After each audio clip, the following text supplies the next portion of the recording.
माननीय सदस्य श्री अखिलेश यादव जी।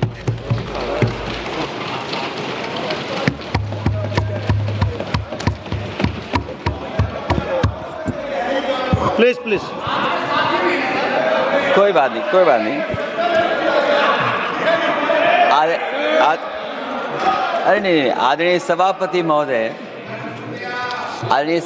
महोदय, मैं आपका बहुत धन्यवाद देना चाहता हूं कि बहुत ही महत्वपूर्ण और देश के लिए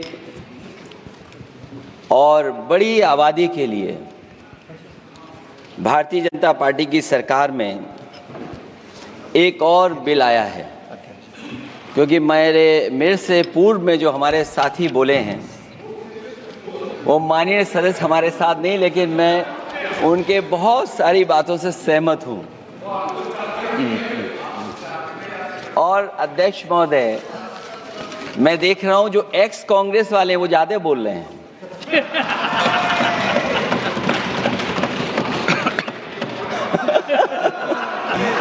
आदरणीय अध्यक्ष महोदय,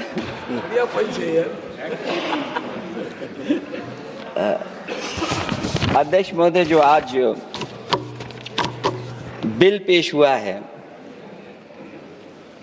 मैं हिंदी और अंग्रेजी को जो कुछ समझ सकता हूं वो यही मैं कह सकता हूं कि माननीय मंत्री जी ने ये कहा कि ये उम्मीद है। ये उम्मीद कैसे बना है, अंग्रेजी में भी मुझे समझ में नहीं आ रहा कि उम्मीद है ये, हिंदी में भी समझ में नहीं आ रहा कि ये उम्मीद है। यूनिफाइड वक्फ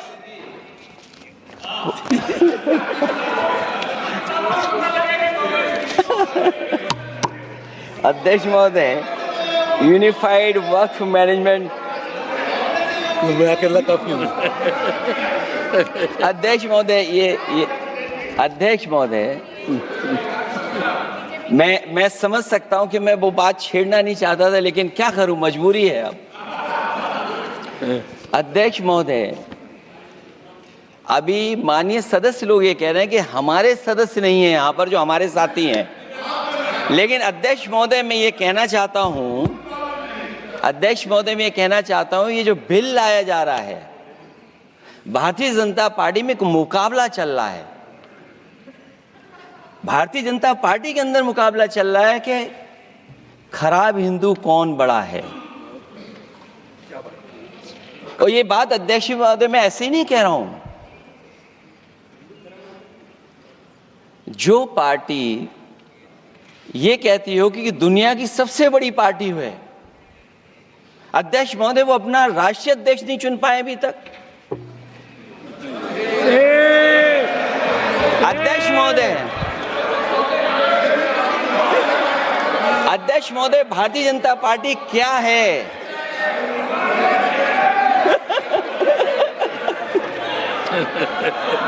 जी, मैं अखिलेश जी ने बहुत हंसते हंसते कहा है, इसको हंसते हंसते जवाब देना। ये सामने जितनी पार्टियां हैं उनका राष्ट्रीय अध्यक्ष उन 5 लोगों को ही चुनना है परिवार के। हमें माननीय अध्यक्ष जी करोड़ों सदस्यों में से 12-13 करोड़ सदस्य प्रक्रिया कर कर चुनना है तो देर लगती है, आपके यहाँ जरा भी देर नहीं लगेगी। मैं कह देता हूं अभी 25 साल तक आप अध्यक्ष हो जाओ, नहीं बदल सकता। अध्यक्ष महोदय, क्योंकि जो बात निकल के आई है वो मैं फिर आगे बढ़ा दूं। अध्यक्ष महोदय, जो बात सोशल मीडिया या और जगह गुपचुप हो रही है, कहीं ऐसा तो नहीं था कि अभी कुछ दिन पहले यात्रा जो हुई है वो कहीं 75 वर्ष की एक्सटेंशन वाली यात्रा तो नहीं थी। अध्यक्ष महोदय, ये जो इस बार जो वक्फ बिल आया है, नाकामी का पर्दा इस बार है वक्फ बिल। और नाकामी को एक आध नहीं है, मैं कई नाकामियां बता सकता हूं। अभी मैं माननीय सदस्यों को सुन रहा था, वो पुराने कई बिल उनके बारे में चर्चा कर रहे थे कि कितने प्रोग्रेसिव बिल लेकर के आए हैं। मुझे याद है मैं उत्तर प्रदेश में उस समय था और मुझे लगा कि शायद इनकी वो बात ठीक होगी। एक ये बहुत तैयारी के साथ फैसला लेकर के आए थे और फैसला ये लिया था आधी रात के आज के बाद नोट नहीं चलेंगे, नोट बंद हो जाएंगे। अध्यक्ष महोदय, उस नोटबंदी नाकामी के बारे में भी तो चर्चा हो जाए कि अभी भी न जाने कितनी जगह पर कितना रुपया निकला जा रहा है, कितना निकल करके आ रहा है। केवल नाकामी नोटबंदी की नहीं, नाकामी बेरोजगारी की भी है, नाकामी महंगाई की भी है, नाकामी किसान की आय दोगुनी नहीं कर पाए वो भी इनकी नाकामी है। मुझे याद है एक माननीय मंत्री जी पूरे देश की नदियों के बारे में बीओडी बता रहे थे, लेकिन माननीय मंत्री जी ये भूल गए कि उनके शहर में, उनके क्षेत्र की जो नदी है उसकी बीओडी क्या है। गंगा क्या साफ हो गई, यमुना क्या साफ हो गई, स्मार्ट सिटी क्या बन गई, क्या गोद लिए हुए गांव इन्होंने गोद से उतार दिए, उनकी क्या दुर्दशा है। इसलिए मैं कहना चाहता हूं, ये नाकामी का पर्दा इस बार वक्फ बिल बना है। और सबसे बड़ी बात तो यह है कि जिसके लिए फैसला होना है उसकी बात को अहमियत न देना भी नाइंसाफी है। अध्यक्ष महोदय, नाकामी केवल यहां तक नहीं है। और भारतीय जनता पार्टी क्या है, मैं केवल एक पुरानी घटना याद करता हूं। एक बार फैजाबाद अयोध्या में एक कार्यक्रम था, उसमें बड़ी तैयारी की गई थी और तैयारी के साथ कलाकार मुंबई से बुलाए गए थे। हो सकता है वो सहमति दिल्ली से ना रही हो, केवल लखनऊ की सहमति से हो रहा हो कार्यक्रम। और जब कार्यक्रम की पूरी तैयारी हो गई, भगवान श्री राम बनकर के कोई आ गया, लक्ष्मण बनकर के कोई आ गया, माँ सीता भी बनकर के कोई आ गया, हनुमान जी और भगवान हनुमान भी बनकर के कोई आ गया। लेकिन जब लखनऊ से वो हेलीकॉप्टर उड़ा और अयोध्या पहुंचा तो सब लोग थे, लेकिन उसमें हनुमान नहीं थे। अध्यक्ष महोदय, मैं भारतीय जनता पार्टी के लोगों से कहूंगा कि जानकारी करिए कि आखिरकार भगवान श्री राम थे, लक्ष्मण थे, सीता थी, लेकिन हनुमान क्यों नहीं थे? हनुमान इसलिए नहीं थे, शायद उनकी जात या धर्म कुछ और था। अध्यक्ष महोदय, ये देश मिली जुली संस्कृति से चला है। कुछ हमने सीखा, कुछ उन्होंने सिखाया। और जो लोग ये कहते हैं कि हम सबको बराबरी का हक देते हैं, अभी कुछ दिन पहले ईद निकली है। अध्यक्ष महोदय, वो परंपरा रही है, न केवल मैं जाता हूं बल्कि कोई दल का नेता ऐसा नहीं न जाता हो उस कार्यक्रम में शामिल होने। भारतीय जनता पार्टी के जो मुख्यमंत्री, उप मुख्यमंत्री, वो भी जाते हैं, उप मुख्यमंत्री, सभी धर्मों के नेता आते हैं। लेकिन पता नहीं इस बार क्या साजिश थी, षड्यंत्र था कि वहां पर कुछ पाबंदी लगी हुई थी। अगर किसी कारण पाबंदी लगी हुई थी तो बात समझ में आती है, लेकिन जब जानकारी हुई है, किसी को नहीं पता था कि पाबंदी क्यों लगी है कि आप नहीं जा सकते वहां पर कार्यक्रम में शामिल होने। क्या यही भारत है, यही संविधान हमें रास्ता दिखाता है? अध्यक्ष महोदय, मंत्री जी बताएं हमें, वो खुद भी माइनॉरिटी हैं, भगवान बुद्ध के रास्ते पे चलते हैं।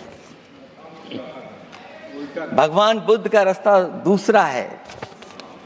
हम आपको अपना मानते हैं तब भी जब आप हमारे बहुत सारे ग्रंथों को नहीं मानते हैं, तब भी हम आपको अपना मानते हैं।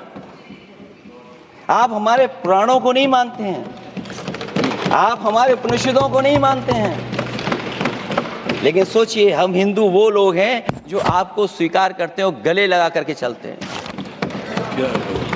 अब मैं दूसरे धर्म पे नहीं जाऊंगा, कोई नाराज हो सकता है। मैं दूसरे धर्म के बारे में नहीं जा सकता, मैं अब केवल यही बताता हूं। और मैं उत्तर प्रदेश में, अध्यक्ष जी, जहां से आता हूं, मैं अपमान नहीं कर रहा हूं, मैं सच बोल रहा हूं। और ये बिहार के चुनाव में जो आप कह रहे हैं कि महिलाओं को 2 मेंबर बना दिया, इस बार मैं भी देखूंगा अब आगे भारतीय जनता पार्टी कितनी महिला लोगों को टिकट देंगे वहां पर।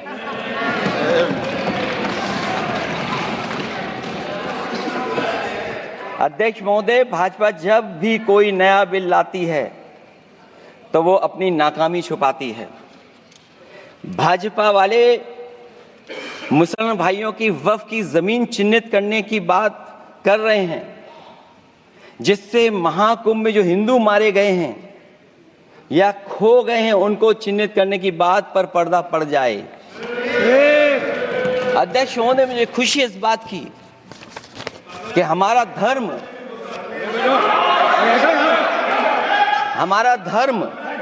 अध्यक्ष महोदय नहीं कुछ कहना चाहते हैं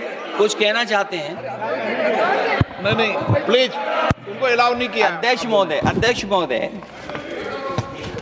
कुंभ में आस्था सबकी है, कोई ऐसा नहीं जिसकी आस्था ना हो। और कुंभ कोई पहली बार नहीं हो रहा था। ये भारतीय जनता पार्टी के लोगों ने ऐसा प्रचार किया कि 144 वर्षों के बाद पहली बार महाकुंभ होने जा रहा है, और लोग निकल पड़े। सरकार ने कहा कि हमारी तैयारी 100 करोड़ की है, लेकिन तैयारी 100 करोड़ की भी नहीं थी। जिस तरह लोगों की जान गई है वहां पर, सरकार ने खुद स्वीकार किया अध्यक्ष महोदय के 30 लोगों की जान गई है। आज अध्यक्ष महोदय, मैं कहना चाहता हूं कि डिजिटलाइजेशन कर रहे हैं आप कहते टेक्नोलॉजी का हम इस्तेमाल करेंगे, जमीनों को हम मैपिंग कर करके डेटा एंड रिकॉर्ड ठीक करेंगे। अध्यक्ष महोदय, ये बताएं कि वो 30 लोग कौन थे, उनके नाम क्या थे जिनकी जान चली गई, न केवल जान जाने वालों की, बल्कि अध्यक्ष महोदय ये सरकार बताए कि जो लगभग 1000 हिंदू खो गए हैं, जो अभी तक नहीं मिले, जो अभी तक नहीं खोज पाए हैं, वो 1000 हिंदू की सूची कहां है? और फिर धर्म कारोबार की बात है, जो ये लोग गोली। अध्यक्ष महोदय, मैं कार सेवक वाली बात इसलिए नहीं छेड़ना चाहता हूं। अध्यक्ष महोदय, ये शायद माननीय सदस्य जानते नहीं कुछ सच्चाई नहीं जानते। अध्यक्ष महोदय, ये संविधान की वजह से, संविधान को बचाने के लिए, हिंदू एकता को बचाने के लिए कुछ फैसले लिए गए, लेकिन एफआईआर हम लोगों पे नहीं लिखी गई थी।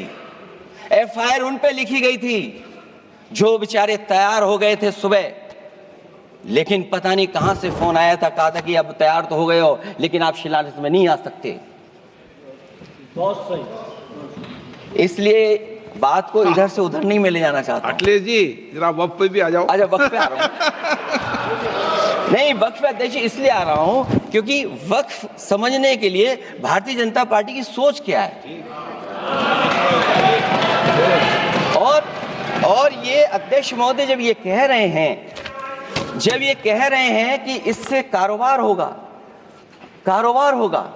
अध्यक्ष महोदय, धर्म की चीजों से कारोबार नहीं हो सकता। हमारे उत्तर प्रदेश के मुख्यमंत्री जी ने भी कहा कि कारोबार होगा। वो 30 की गिनती में उलझे हुए हैं, जैसे 30 मार खाए वो। उनसे पूछा कि जान कितनी गई, वो 30। उनसे पूछा कि कारोबार कितने का होगा, 30 गुणा 10,000 करोड़। सोचिए, कुंभ हमारा क्या कारोबार की जगह है? और फिर उसका कौन नापेगा, कैसे नालाएगा? और फिर हमारे माननीय मंत्री जी कह रहे हैं कि जमीन, चाहे वो रेलवे की हो, चाहे वो डिफेंस की हो, वो भारत की जमीन है। मैं भी स्वीकार करता हूं कि रेलवे की जमीन भी भारत की है, डिफेंस की भी जमीन भारत की है। क्या डिफेंस की जमीन नहीं बेची जा रही मंत्री जी? अध्यक्ष महोदय, क्या रेलवे की जमीनें नहीं बेची जा रही हैं? अध्यक्ष महोदय, केवल यहां तक नहीं, कितना हस्तक्षेप होता है। वक्फ भी भारत के, इसीलिए तो कहीं ना कहीं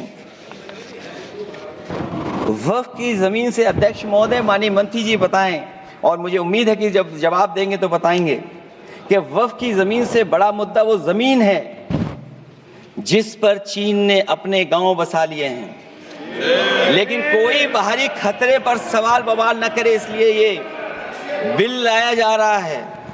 और माननीय मंत्री जहां से आते हैं, जिस प्रदेश से आते हैं, कम से कम ये तो बताएंगे कि वहां कितने चीन ने गांव बसा लिए, घर बन गए हैं। अध्यक्ष महोदय, आपके माध्यम से सरकार गारंटी दे कि वक्फ की जमीन कभी भी किसी भी पैतरेबाजी से किसी और मकसद के लिए किसी और को नहीं दी जाएगी। वक्फ की वर्तमान व्यवस्था में चाहे 5 साल के धर्म पालन की पाबंदी की बात हो, या कलेक्टर से सर्वेक्षण के हस्तक्षेप की बात हो, या वक्फ परिषद या बोर्ड में बाहरियों को शामिल करने की बात हो, इन सब का उद्देश्य मुस्लिम भाइयों के सार्वजनिक अधिकार को छीनकर उनके महत्व और नियंत्रण को कम करना है। ट्रिब्यूनल के निर्णय को अंतिम न मानकर उच्च न्यायालय में लेकर जाने की अनुमति देना दरअसल जमीनी विवाद को लंबी न्यायिक प्रक्रिया में फंसाकर वक्फ भूमि पर कब्जों को बनाए रखने का रास्ता खोलेगा। सबसे बड़ी बात यह कि वक्फ बिल के पीछे की न तो नीति सही है न नीयत, ये देश के करोड़ों लोगों से उनके घर दुकान छीनने की भी साजिश है। भाजपा एक अलोकतांत्रिक पार्टी है, वो असहमति को अपनी शक्ति मानती है। जब देश के अधिकांश राजनीतिक दल वक्फ बिल के खिलाफ हैं, तो उसे लाने की जरूरत क्या है जो जिद क्यों कर रहे हैं सरकार। वक्फ बिल का लाना भाजपा की सियासी हट है। वक्फ बिल भाजपा की सांप्रदायिक राजनीति का नया रूप है। वो तो आपको काटेगा, और इसलिए काटेगा कि अध्यक्ष महोदय बाहर ये लिखते हैं सत्यमेव जयते, बाहर है लिखते सत्यमेव जयते, भाजपाई अंदर असत्य बात कहते। भाजपा वक्फ बिल लाकर अपने उन समर्थकों का तुष्टीकरण करना चाहती है जो भाजपा की आर्थिक नीति, महंगाई, बेरोजगारी, बेकारी और चौपट अर्थव्यवस्था से उसे छटक गए हैं।